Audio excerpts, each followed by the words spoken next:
Election commission of India Bharatiya Janata party का एक department बन गया है। नरेंद्र मोदी जी खुला उल्लंघन कर रहे हैं। बेंगलोर के चुनाव में कहा था बजरंगबली का नाम लेकर बटन दबाइए और भाजपा को वोट दीजिए। पुलवामा के शहीदों के नाम लेकर उनको याद कर कर भाजपा को वोट दीजिए। क्या ये भारतीय जनता पार्टी का जिस प्रकार से समर्थन आज इलेक्शन कमीशन ऑफ इंडिया कर रहा है, मैं कुछ कह दूं तो मुझे नोटिस मिलेगा, राहुल गांधी कह देंगे नोटिस मिलेगा। हर नागरिक का वोट देने का अधिकार है और उसका नाम वोटर लिस्ट में होना चाहिए। हर वोटर को, हर नागरिक को का ये अधिकार है कि जहां उसने वोट दिया है वहां गिरा के नहीं गिरा, वहां पड़ा के नहीं पड़ा, जी ये भी उसका अधिकार है। नमस्कार, मैं हूं संजीव श्रीवास्तव। आप देख रहे हैं 4 PM न्यूज नेटवर्क। मित्रों, लोकसभा में नेता विपक्ष राहुल गांधी लंबे वक्त से प्रधानमंत्री नरेंद्र मोदी और उनकी पूरी टीम को अपनी पिच पर खिला रहे हैं। राहुल गांधी जी के निशाने पर न केवल मोदी हैं, बल्कि राष्ट्रीय स्वयंसेवक संघ को भी उन्होंने जबरदस्त तरीके से निशाने पर ले रखा है। विचारधारा की लड़ाई वे लड़ रहे हैं और विचारधारा के साथ साथ जो चुनाव संबंधी बेईमानियां हैं उसे लेकर भी वे बहुत लंबे वक्त से अपनी आवाज को बुलंद कर रहे हैं और लगातार उन्हें यह कहा जाता रहा है कि आप प्रमाण पेश करिए। राहुल गांधी जी ने हाल ही में प्रमाणित आरोप चुनाव आयोग की गड़बड़ियों को लेकर लगाए हैं और उसके बाद से हम देख या पा रहे हैं कि ना चुनाव आयोग कोई जवाब दे रहा है और ना ही नरेंद्र मोदी जी या जो एक जिम्मेदार लोग हैं उनकी ओर से कोई बयान आ रहा है, क्योंकि राहुल गांधी ने बहुत साफ कहा है कि बीजेपी के लिए चुनाव आयोग किस तरीके से काम कर रहा है। उन्होंने यह भी आरोप लगाया है, दावा किया है कि यदि मोदी जी तीसरी बार इस सत्ता में हैं तो सिर्फ और सिर्फ चुनाव की बेईमानियों को लेकर। दिलचस्प यह है कि जहां नरेंद्र मोदी जी घर में परेशान है, वहीं उनके जो अंतर्राष्ट्रीय स्तर के मित्र हैं, दोस्त हैं, उन्होंने भी उन्हें हलाकान किया हुआ है। और जो कुछ चल रहा है इन सबके बीच कल जो हुआ लाल किले की प्राचीर पर 15 अगस्त का वो भाषण, और उस भाषण में राष्ट्रीय स्वयंसेवक संघ का महिमा मंडन, देश स्तब्ध नजर आया। और मोदी जी जैसा करते हैं, कहते हैं, वो सब करते चले आ रहे हैं। तो ये जो सारी स्थितियां, परिस्थितियां हैं, इन्हीं सब पर बातचीत करने के लिए चलेंगे एक बहुत बहुत खास मेहमान के पास। मैं चाहूंगा कि उन्हें जोड़ लिया जाए। दिग्विजय सिंह जी राज्यसभा के कांग्रेस के मेंबर, सीनियर मोस्ट कांग्रेस के नेताओं में हैं और मध्य प्रदेश के पूर्व मुख्यमंत्री हैं। मैं दिग्विजय सिंह जी से बातचीत शुरू करूं उसके पहले नरेंद्र मोदी जी का राष्ट्रीय स्वयंसेवक संघ से जुड़ा जो महिमा मंडन है, वो जो बयान है, वो आपको सुनाना चाहूंगा। सुनिएगा आप उसे, फिर मैं शुरू करता हूं आदरणीय दिग्विजय सिंह जी से बातचीत आरंभ। मैं बहुत गर्व के साथ एक बात का जिक्र करना चाहता हूं। आज से 100 साल पहले एक संगठन का जन्म हुआ, राष्ट्रीय स्वयंसेवक संघ। 100 साल की राष्ट्र की सेवा एक बहुत ही गौरवपूर्ण स्वर्णिम पृष्ठ है।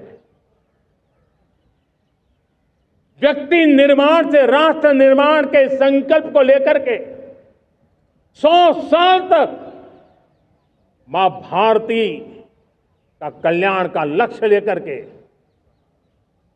लक्षावधि स्वयंसेवकों ने मातृभूमि के कल्याण के लिए अपना जीवन समर्पित किया है। सेवा, समर्पण, संगठन और अप्रतिम अनुशासन, ये जिसकी पहचान रही है, ऐसा राष्ट्रीय स्वयंसेवक संघ दुनिया का ये सबसे बड़ा NGO है। एक प्रकार से 100 साल का उसका समर्पण का इतिहास है।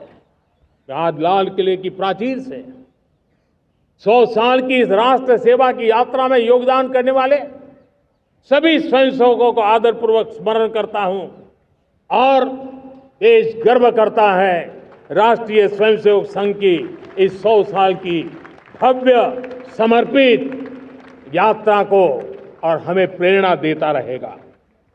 तो मित्रों, आपने सुन लिया क्या कहा है राष्ट्रीय स्वयंसेवक संघ को लेकर मोदी जी ने लाल किले की प्राचीर से।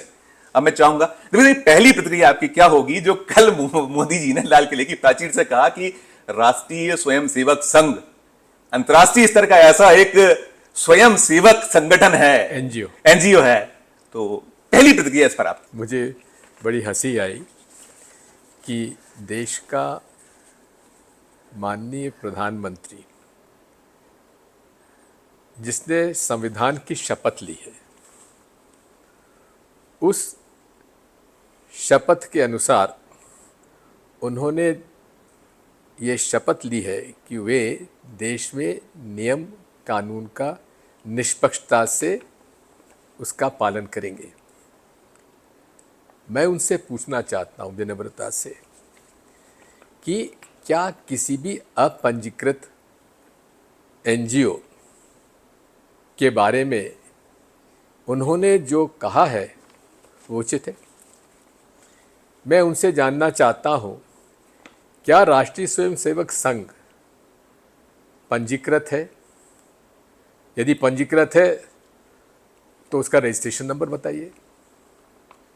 कौन से कानून में और कौन से नियम में माननीय प्रधानमंत्री जी ने एक अपंजीकृत अनरजिस्टर्ड एनजीओ की प्रशंसा की है?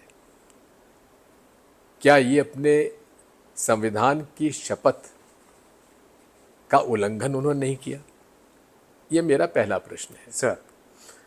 दूसरा ये है कि राष्ट्रीय इस दिवस पर जहां माननीय प्रधानमंत्री देश के सभी नागरिकों को संदेश देते हैं, चाहे वो किसी धर्म के हों, चाहे किसी वर्ग के हों, चाहे किसी पार्टी के हों, वे प्रधानमंत्री सबके हैं।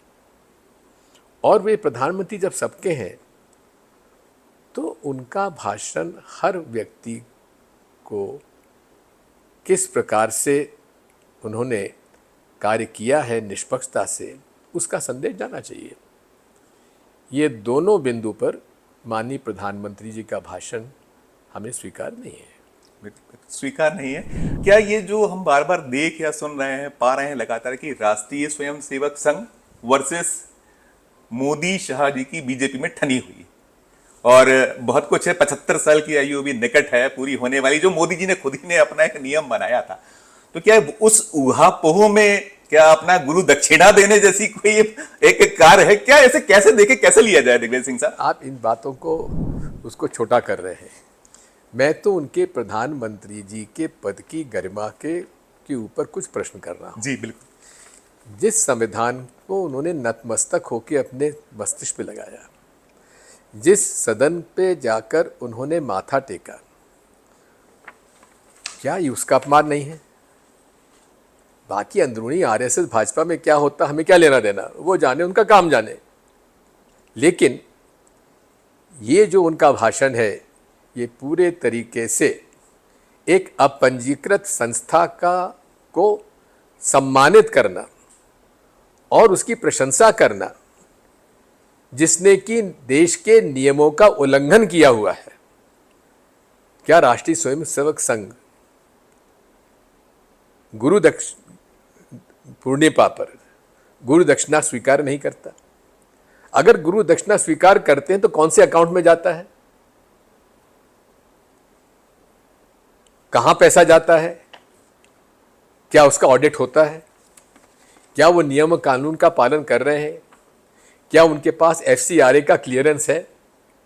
ये सारी बातें मेरे प्रश्न है, उनको बताना चाहिए। राहुल गांधी जी संविधान की लड़ाई लड़ रहे हैं। वो लड़ रहे हैं कि जो लोकतांत्रिक या हमारी संवैधानिक संस्थान का कैसा क्षरण हुआ है, कहाँ वो आके खड़ी हो गई है, और चाहे वो चुनाव से संबंधित गड़बड़ियां हो या फिर जो संविधान की बात है, खारिज ये कहकर किया जा रहा है कि राहुल गांधी देश को कमजोर कर रहे हैं, संविधान को कमजोर कर रहे हैं। इस पे एक प्रतिक्रिया सर आपकी।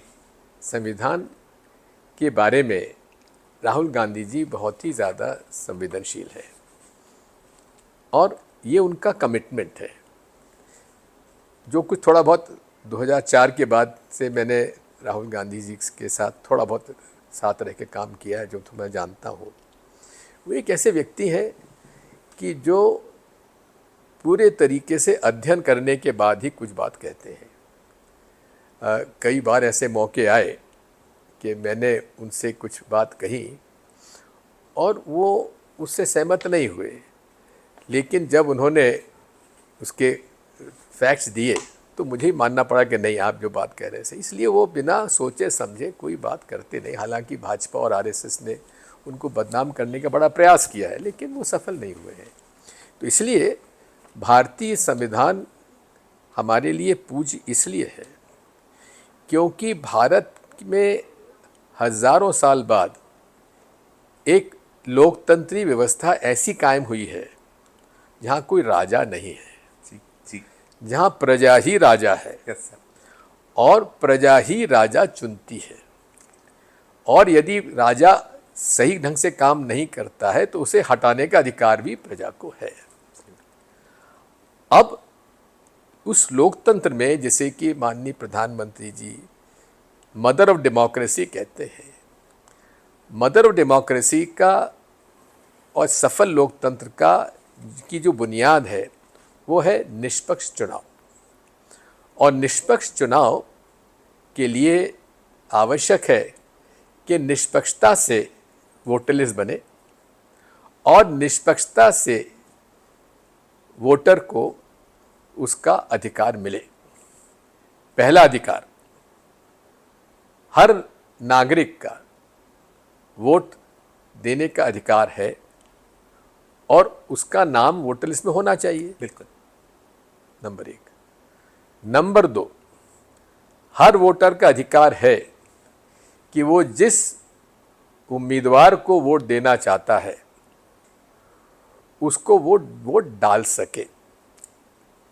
नंबर 3, हर वोटर को, हर नागरिक को का ये अधिकार है कि जहां उसने वोट दिया है वहां गिरा के नहीं गिरा, वहां पड़ा के नहीं पड़ा, जी, ये भी उसका अधिकार है।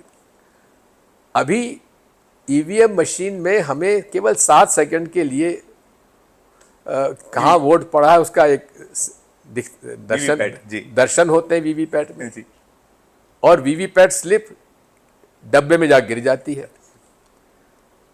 अरे भाई, हमको तो उसमें कई बार तो दिख ही नहीं पाता, कई बूढ़े लोगों को नहीं दिख पाता। यही वीवीपैट स्लिप अगर डब्बे में गिरने के बजाय हाथ में दे दिया जाए तो उसको दिख जाएगा, मालूम पड़ जाएगा हाँ भाई, जहाँ मैंने चाहा ये मेरा वोट गया। तो ये तीसरा हमारा जो अधिकार है, मैंने जिसे वोट दिया है वो गिरा के नहीं, सही पड़ा कि नहीं पड़ा, उसको जानने का मेरा ये अधिकार है। और उस वोट को मैं उसको फोल्ड करके उसको मैं दूसरे बैलेट बॉक्स में डाल दूं। ठीक है। चौथा, ये मेरा चौथा अधिकार है कि जो मैंने वोट दिया है उसकी गिनती तो हो। Yes sir, yes. ये 4 अधिकार है जी। इलेक्शन कमीशन और भाजपा कहती है इसमें बहुत टाइम लगेगा, मैं सहमत नहीं हूं। ये कहां लिखा हुआ है संविधान में या इलेक्शन कमीशन के रूल बुक में कि यदि समय ज़्यादा लगेगा तो गणना के दिन काउंटिंग टेबल ज़्यादा क्यों नहीं लग सकती? अरे 50 टेबल लगा दीजिए, किसी भी विधानसभा में 350 ज़्यादा तो बूथ होते नहीं है। 50 टेबल लगा दीजिए, एक राउंड 50 का हो गया, ज़्यादा ज़्यादा 7 राउंड होंगे। और मैंने इसमें टाइमिंग की है, जैसे कि अभी लोकसभा चुनाव हुए थे तो काउंटिंग के बाद 5 रैंडमली सेलेक्टेड बूथ का वीवीपैट स्लिप काउंट की जाती है। तो 5 ईवीएम लाने में, ले जाने में और काउंटिंग में, उनकी छटनी और काउंटिंग में 40 मिनट से 47 मिनट तक का समय लगता है। सर, आप 1 घंटा भी ले लीजिए एक राउंड को तो 7 घंटे में पूरा हो जाएगा। सर, आप 8 बजे शुरू करते हैं, 3 बजे तक खत्म हो जाएगा, ज़्यादा से 4, 5, 6 बजे तक। ये कहना कि साहब 2 दिन चलेगा, 4 दिन, बिल्कुल झूठ है। ये पारदर्शिता को छुपाने का एक बहाना है। राइट। वो क्यों कराएंगे सर? हम लोग बार बार देखते हैं कि इलेक्शन कमीशन इंडिया का जो रोल है कहाँ हो गया, कहाँ करा है। मैं वोटर लिस्ट पे जरूर बात करूंगा, उसके पहले एक सवाल राहुल गांधी जी को ही लेकर, जो उन्होंने सारा का सारा सामने रखा है देश के प्रमाण के साथ। वो कहते हैं हलफनामा दिया। हलफनामे में बहुत सारी बातें हो गई, लगातार राहुल जी ने भी कहा कि संवैधानिक शपथ लिए। क्या अभी वक्त आप देखते हैं कि सुप्रीम कोर्ट के इंटरवीन करने का मामला, इतना प्रमाणित चीजें हैं, और देखिए उनको आपको वोटर लिस्ट नहीं दी जा रही है, वो इलेक्ट्रॉनिक। अनुराग ठाकुर ने 6 लोकसभा 6 दिन में कर दिए। क्या कहिएगा, ये क्या है, कैसे है? पूरे देश में ये जानकारी है लोगों को कि बीजेपी के पास पूरे देश के वोटर लिस्ट की सॉफ्ट कॉपी है। Yes sir. और ये हम कई ऐसे हमारे कैंडिडेट रहे हैं सर। जिन्होंने वोटर लिस्ट के आधार उनका जो सॉफ्ट कॉपी है उसके आधार पर पर्चियां बनवाई हैं, पर्चियां बनी हैं। वो कहाँ से बनी है सर? क्योंकि जो हमको वोटर लिस्ट दी जाती है उससे तो बन नहीं सकती, और मैन्युअली बनना बड़ा मुश्किल है। Yes sir. मेरे पास कल ही एक उम्मीदवार आए थे और उन्होंने कहा था कि साहब मैंने तो गुजरात के एक व्यक्ति हैं, उनके पास सॉफ्ट कॉपी थी सर। उससे मैंने मेरे चुनाव के मतदाताओं की पर्ची बनाई, उन्होंने मुझे बना के दे दी। आखिर उनके पास कहाँ से वो सॉफ्ट कॉपी आ गई? अनुराग ठाकुर के पास कहाँ से आ गई? बात यही है कि ये पारदर्शिता का जमाना है, ये टेक्नोलॉजी का जमाना है। एक तरफ टेक्नोलॉजी के पक्ष में आप ईवीएम बात करते हैं कि साहब बैलेट बॉक्स नहीं, बैलेट पेपर नहीं होना चाहिए, हमको टेक्नोलॉजी की तरफ जाना चाहिए। अच्छी बात है, ठीक है। केवल हमको ईवीएम का हमारा जो वोट है, वोट डब्बे में डालने के बजाय हमारे हाथ में दे दो, हम देख के फोल्ड करके तो डब्बा डालें, हमको कोई दिक्कत नहीं है। हम तो ये भी नहीं मांगते कि आप सिंबल लोडिंग यूनिट से आप जो इलेक्शन कमीशन ऑफ इंडिया के सेंट्रल सर्वर से आप कनेक्ट करते हो। हालांकि इलेक्शन कमीशन ऑफ इंडिया ये कहता है कि स्टैंड अलोन मशीन है साहब, हमारा इंटरनेट कनेक्शन नहीं है। इंटरनेट कनेक्टिविटी के माध्यम से ही, सिंबल लोडिंग यूनिट के माध्यम से जो सॉफ्टवेयर उसमें डलता है वही सॉफ्टवेयर वीवीपैट यूनिट में डलता है। तो आप सॉफ्टवेयर आपको जो डालना डालिए, हमको उससे मतलब नहीं। हमको तो वीवीपैट स्लिप हमारे हाथ में दे दीजिए, हमारा अधिकार जो है उसका हम मान्य कर लेंगे और हम आपकी निष्पक्षता के लिए हम आपको बधाई देंगे। और वोटर लिस्ट जो है उसकी सॉफ्ट कॉपीज आपको सारे पॉलिटिकल पार्टीज को उपलब्ध करा देना चाहिए। और मैं तो कहता हूं कि इलेक्शन कमीशन की जवाबदारी है कि वो स्वयं एक व्यक्ति के मल्टीपल जो आइडेंटिटीज बनी उसको चेक करे। बड़ी आसानी से हो सकता है। जो महादेवपुरा में हमारे कांग्रेस के उम्मीदवार को 6 महीने लगे, वो अनुराग ठाकुर जी ने कुछ सेकंड में सब ले लिया, 6 दिन में। आखिर ये निष्पक्षता का उल्लंघन है। और भारतीय जनता पार्टी का जिस प्रकार से समर्थन आज इलेक्शन कमीशन ऑफ इंडिया कर रहा है, मैं कुछ कह दूं तो मुझे नोटिस मिलेगा, राहुल गांधी कह देंगे नोटिस मिलेगा, लेकिन नरेंद्र मोदी जी खुला उल्लंघन कर रहे हैं। बेंगलोर के चुनाव में कहा था बजरंगबली का नाम लेकर बटन दबाइए और भाजपा को वोट दीजिए। पुलवामा के शहीदों के नाम लेकर उनको याद कर कर भाजपा को वोट दीजिए। क्या ये आपके मॉडल कोड ऑफ कंडक्ट का उल्लंघन नहीं है? ये पक्षपात जो तरीका है। और राहुल गांधी ठीक कहते हैं, इलेक्शन कमीशन ऑफ इंडिया के माननीय सदस्यगण, ये मत करो, पकड़े जाओगे। जिस दिन पकड़े जाओगे आपकी खैर नहीं है। सो हम बिहार चलेंगे। बिहार में जो SIR है, विशेष गहन पुनरीक्षण, लगभग 1 महीने से ज्यादा का वक्त हो चुका है, चल रही चीजें। सुप्रीम कोर्ट ने अब जाकर कहा है वो 65 लाख वोट कटने के बाद 3 डायरेक्शन। क्या आप इसे माने कि वो 65 लाख वोटर बच पाएंगे? नंबर 1। नंबर 2 की जब फाइनल उसका वो आएगी मतदाता सूची, तब क्या स्थितियां बनेंगी? आपका जो दीर्घ अनुभव है, बिहार को बहुत करीब से जानते हो, आप बहुत गहन अध्ययन करते हैं, उस पर आपका एक जवाब सर। स्पेशल इंटेंसिव रिवीजन 2003 में हुआ था, और 2003 में जो रिवीजन हुआ था उसको 2 साल लगे थे। बिहार यूपी के बाद सबसे बड़ा प्रदेश है वोटर लिस्ट में। अब वहाँ पर आप 1 महीने में पूरा का पूरा करना चाहते हैं, ये घोर अन्याय है। उन बेचारे बीएलओज के साथ भी अन्याय है, उन रिटर्निंग ऑफिसर के साथ भी अन्याय है। जिस प्रकार का तुगलकी आदेश इस इलेक्शन कमीशन ऑफ इंडिया ने दिया है, मैं उन दिनों में बिहार गया हुआ था, आप गए थे, मैंने तो वहाँ पर जो इलेक्शन कमीशन का कमिश्नर है गवर्नमेंट ऑफ बिहार में, कि जो जो सीईसी के कमिश्नर, स्टेट कमिश्नर है, उनसे जब पॉलिटिकल पार्टीज ने कहा तो उन्होंने हाथ जोड़कर कहा कि भैया ये हमारे बस का काम नहीं है, तुम तो वहाँ बात कर, हम तो आदेश का पालन करेंगे, हमको तो 1 महीने का टाइम मिला, कोशिश करेंगे। अब कोशिश क्या हुई है, मैं तो अजीत अंजुम साहब को बधाई देता हूँ कि जिस प्रकार का उन्होंने एक गहन दौरा करके चोरी पकड़ी है। चोरी कहूँगा मैं, भाजपा को आपत्ति है, इलेक्शन कमीशन को आपत्ति है, थोड़ा बहुत माननीय सुप्रीम कोर्ट को भी आपत्ति। हम चले चोरी नहीं कहते हैं कि उसमें डकैती कहना तो और ज़्यादा हार्श हो जाएगा, लेकिन उसमें जो घपला हुआ है उसको तो रोकना चाहिए ना। तो इसलिए एसआईआर आपको करना है। तो अभी वहाँ के चुनाव होने वाले हैं, बंगाल के चुनाव होने वाले हैं, एक एक स्टेट में एसआईआर में कम से कम 2 साल लगेंगे। इसलिए जिन राज्यों में चुनाव अभी 3-4 साल हो रहे हैं, वहाँ बाकी वहाँ कराइए, और उसमें सबको आप सॉफ्ट कॉपी दे दीजिए, हम आपका पूरा सहयोग करेंगे। जवाबदारी तो आपकी कि आपको ये किसी व्यक्ति का अलग अलग पोलिंग बूथ पे या जगह जगह नाम लिखा हुआ कटे, एक ही पता, एक ही माँ, उसके माता पिता, सारे वोट, उनके पति का नाम सब एक है, तो उसके अंदर भाई पता लगाने में क्या लगता है। उसको आप फीड कर दीजिए, फला फला दिग्विजय सिंह सन ऑफ बलभद्र सिंह के नाम कितनी जगह लिखे, आपको 1 मिनट में सारी जानकारी मिल जाएगी। देश में कौन कौन से बूथ पे दिग्विजय सिंह का नाम लिखा हुआ है, काट दीजिए, उससे पूछ लीजिए कि भाई नोटिस दे दीजिए आप किस में रहना चाहते हैं। लेकिन वो नहीं करेंगे।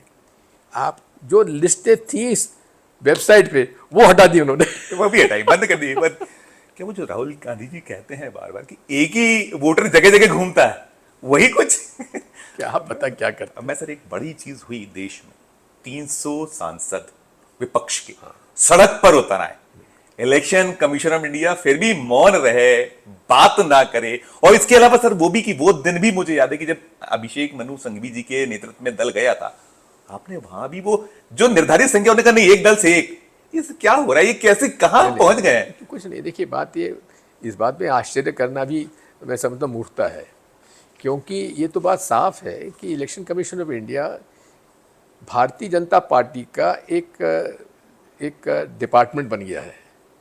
जिस प्रकार से ये लोग कर रहे हैं, और ये कंट्रोल डेमोक्रेसी चाहते हैं, कंट्रोल डेमोक्रेसी ही नहीं, control I would say power चाहते हैं, क्योंकि इन्होंने जहाँ भी इनकी सरकारें हैं, इन्होंने सत्ता का केंद्रीकरण किया है।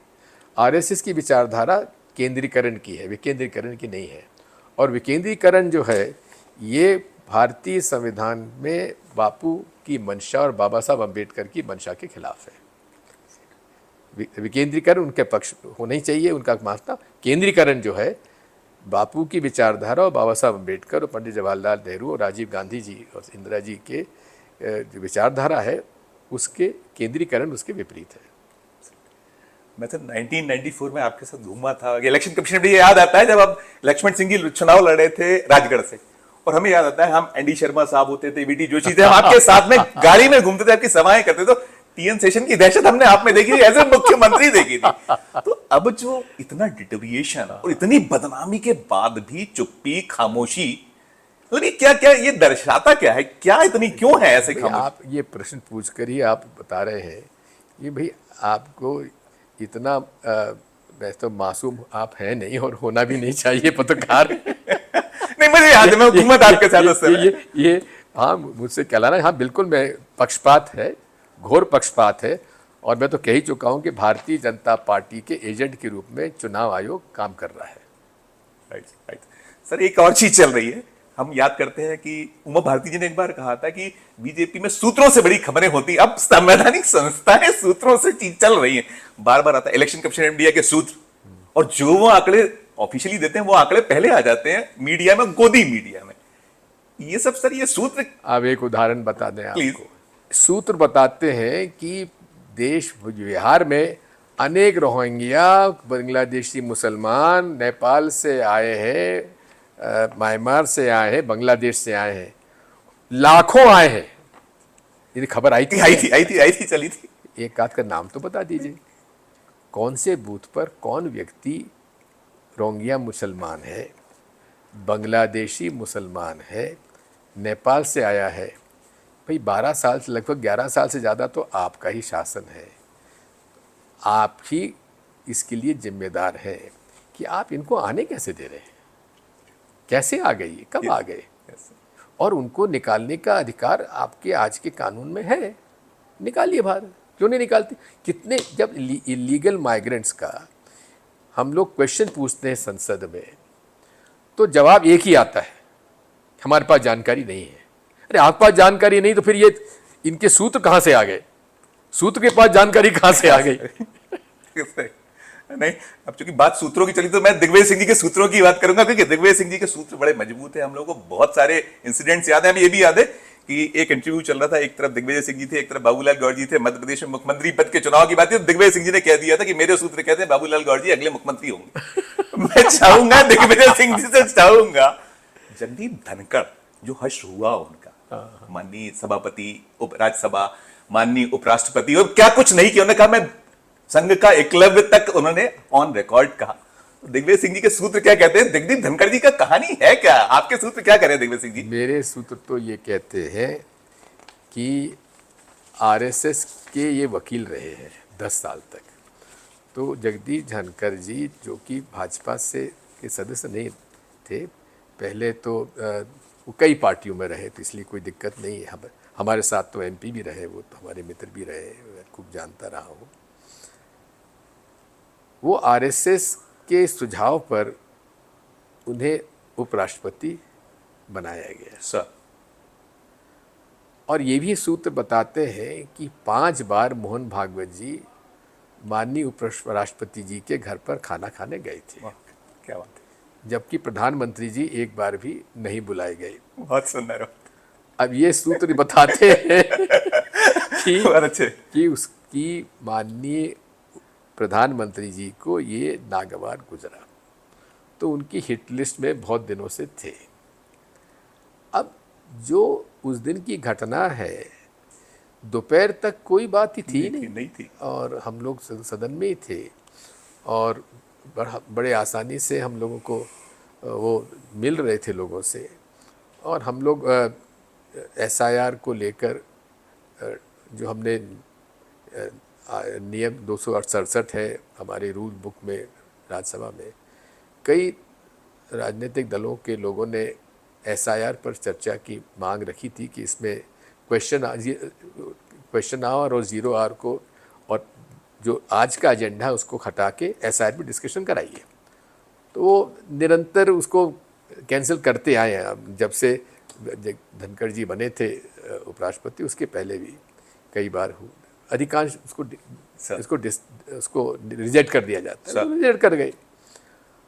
एक विषय था कि 2 जजेस के खिलाफ मेंबर्स ऑफ पार्लियामेंट ने इम्पीचमेंट का ऑर्डर में आवेदन दिया था। उसमें लोकसभा में लगभग 100 से ज़्यादा और यहाँ 50 से ज़्यादा सांसद लिख के दे तो हो जाता है। पहली बात तो हमने जस्टिस यादव जिन्होंने कि इलाहाबाद में खुलेआम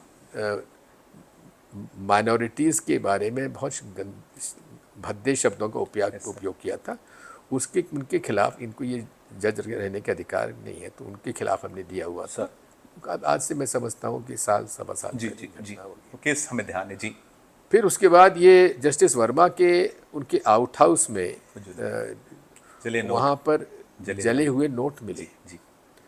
उस पर लोकसभा में भाजपा के और एनडीए के लोग सांसदों ने वो उनको वहाँ दिए,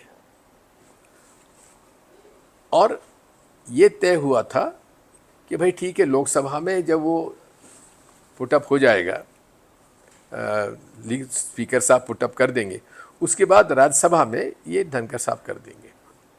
अब उस दिन संयोग से लोकसभा में उसको पुटअप नहीं किया गया, इन्होंने पुटअप कर दिया। अब इतना ही हुआ कि बवाल मच गया, और बवाल मचकर जैसे मचा तो नरेंद्र मोदी जी तो अवसर में बैठे ही थे, उन्होंने हाल आदेश दिया अमित शाह जी को, जाके इस्तीफा मांगिए। उनको फ़ोन गया कि इस्तीफा दे दीजिए, करीब 6-7 बजे के बीच में। 7 बजे के बाद लोगों ने फ़ोन करना शुरू किया धनखड़ जी को, ऐसा कुछ हुआ कि उन्होंने फ़ोन लेने से मना कर दिया। फिर वहाँ से ज़्यादा मैसेज आया तो देखा वो अपने परिवार के साथ है और कोई मेडिकल डॉक्टर को बुलाया गया है।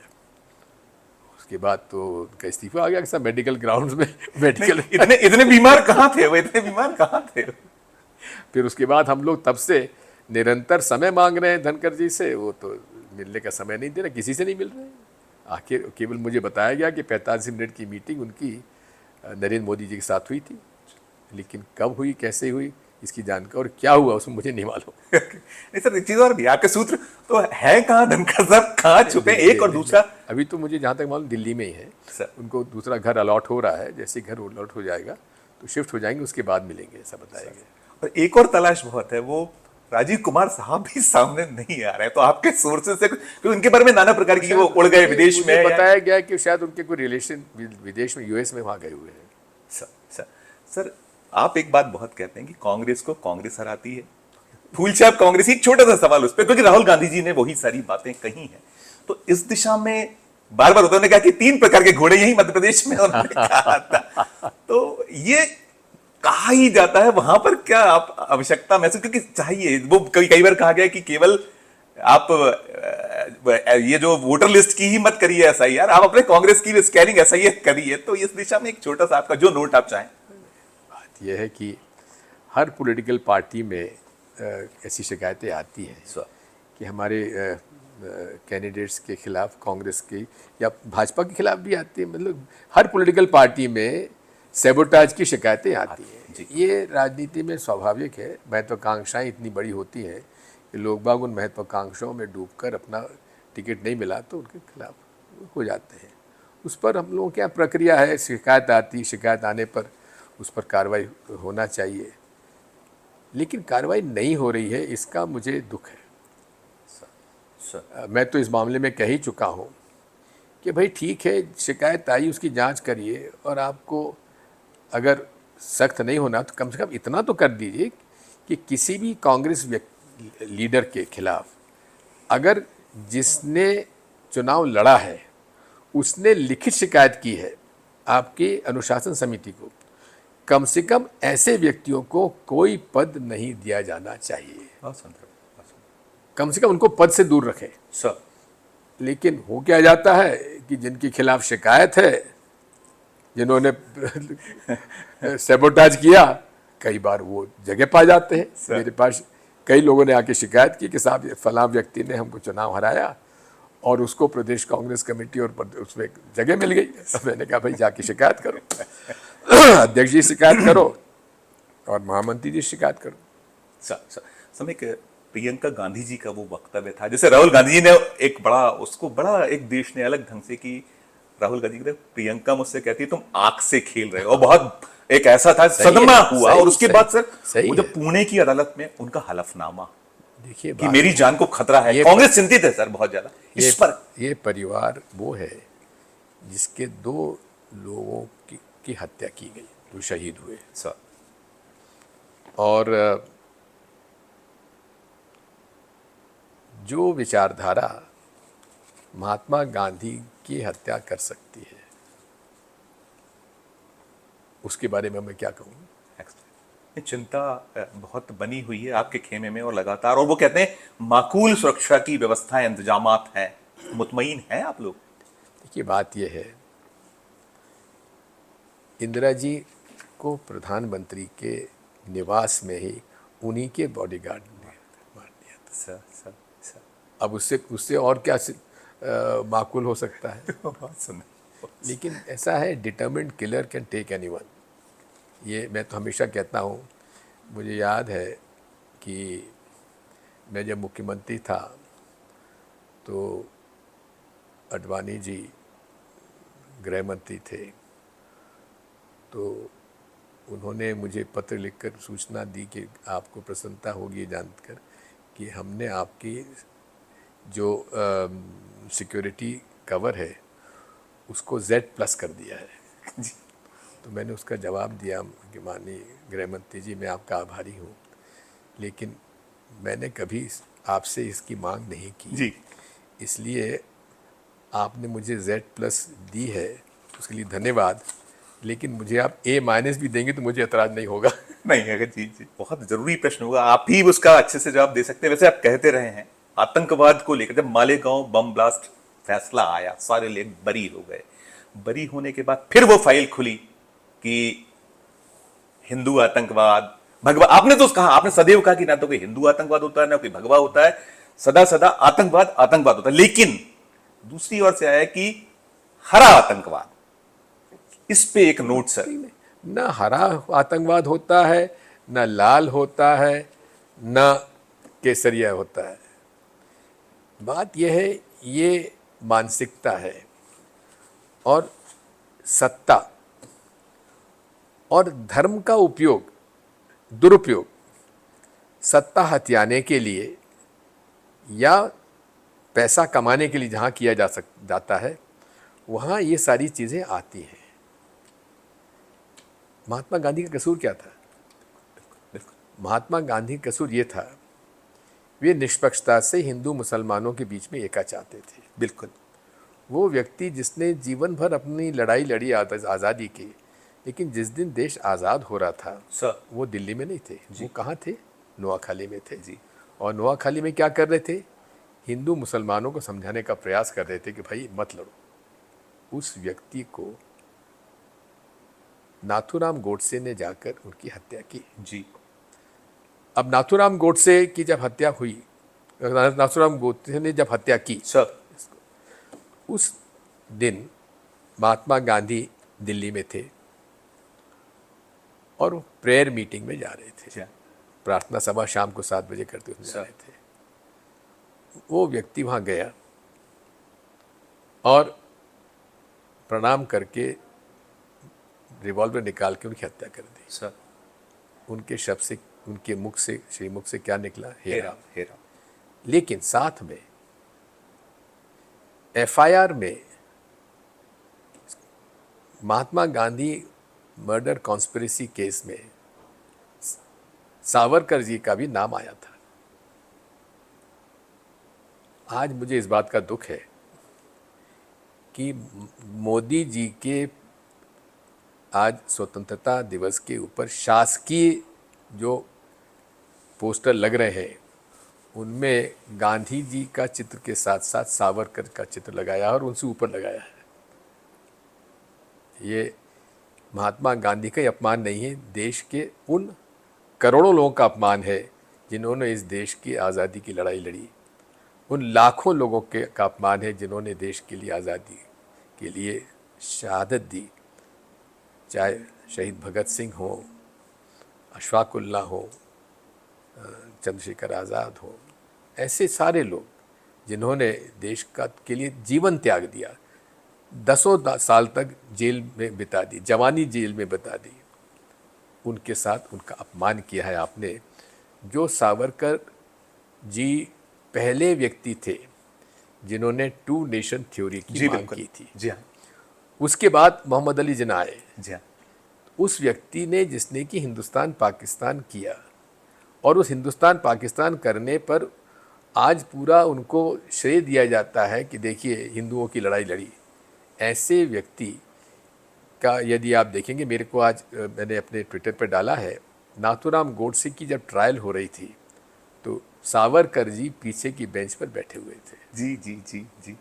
इससे बड़ा प्रमाण और क्या हो सकता है? मुझे तो उस बात का भी दुख है कि अब हालांकि प्रणब मुखर्जी अब नहीं है दुनिया में, कांग्रेस पार्टी की तरफ से उन्हें अधिकृत किया गया था कि मांग आई थी सावरकर जी का चित्र संसद के सेंट्रल हॉल में लगाया जाए। जी जी। हम लोगों ने आपत्ति की थी, बिल्कुल नहीं होना चाहिए। उनका जो दूसरा पहलू है कि वहाँ पर से माफ़ी मांगने आने के बाद उन्होंने पूरे तरीके से नतमस्तक हो गए ब्रिटिश हुकूमत के सामने। पेंशन भी लेते रहे। जी। उस व्यक्ति को जिसने समझौता किया, जिसने आज़ादी की लड़ाई में ब्रिटिश हुकूमत का साथ दिया, जिसने ब्रिटिश हुकूमत के अंतर्गत उन हज़ारों लाखों और करोड़ों लोग जो कि जुड़े हुए थे भारत के आज़ादी की लड़ाई में, उनको अपमानित किया और उनसे कहा, उनके ब्रिटिश हुकूमत से कहा कि इनको दबाइए, सख्ती से दबाइए, इन पर जो आपको करना करिए, इनको सफल मत होने दीजिए। उस व्यक्ति का चित्र आप उस सेंट्रल हॉल में, संसद में लगा रहे हैं। वो भी कहाँ लगा रहे हैं? महात्मा गांधी के चित्र के सामने। और अब कहाँ लगा रहे हैं? सरकार के विज्ञापन में स्वतंत्रता दिवस के अवसर पर जो पोस्टर लगाया गया है वो उस व्यक्ति का लगाया गया है जिसने स्वतंत्रता की आज़ादी का लड़ाई का विरोध किया था। ये दुर्भाग्य है। जी जी, मैं अंतिम सवाल करूंगा सर, जहां से शुरू हुआ था उसी नोट से। कल का जो लाल किले की प्राचीर से प्रधानमंत्री जी का महिमा मंडन, 100 साल संघ के हो रहे हैं, हिंदू राष्ट्र की परिकल्पना है, तमाम चीजें हैं। तो ऐसे में ये उधेड़बुन बीजेपी, राष्ट्रीय स्वयंसेवक संघ की क्या दर्शाती, दिखलाती है? अंतिम प्रतिक्रिया आपकी दिग्विजय सिंह से। ना आरएसएस को भारतीय संविधान में भरोसा है और ना मोदी जी को भरोसा है। तो मित्रों, आप थे दिग्विजय सिंह। पहले मैं आपको धन्यवाद करूंगा, बहुत बहुत धन्यवाद, बहुत बहुत आभार, आपने इतना वक्त हमें दिया, इसके लिए बहुत शुक्रिया। तो मित्रों, आप दिग्विजय सिंह जी थे और हम लोग इसीलिए कायल हैं कि दो टूक, साफ साफ बात और बहुत तर्कों के साथ में वो तीर जो हैं चुकते इसीलिए हैं, चाहे वो बीजेपी हो या राष्ट्रीय स्वयंसेवक संघ हो। अगर कोई पानी मांगता है तो दिग्विजय सिंह जी भी ऐसे राजनेता भारत के हैं जिनसे मोदी जी भी बड़े परेशान रहते हैं और संघ तो रहता ही रहता है। तो मित्रों, ये थी हमारी दिग्विजय सिंह जी से विशेष चर्चा, एक्सक्लूसिव इंटरव्यू। आपसे चाहेंगे कि पूरा इंटरव्यू सुनने के बाद आपकी अपनी क्या कुछ राय है, इस पूरे सुनने के बाद अपनी राय हमारे इस वीडियो के कमेंट बॉक्स में जाकर जरूर प्रकट कीजिएगा। और हमारी ये चर्चा अच्छी लगी हो तो चैनल को लाइक कीजिएगा, सब्सक्राइब कीजिएगा, ज्वाइन का बटन दबाइएगा तो हमारी हौसला अफजाई होगी। प्यार और स्नेह बना रखिए और देखते रहिए 4 PM न्यूज नेटवर्क। धन्यवाद, नमस्कार।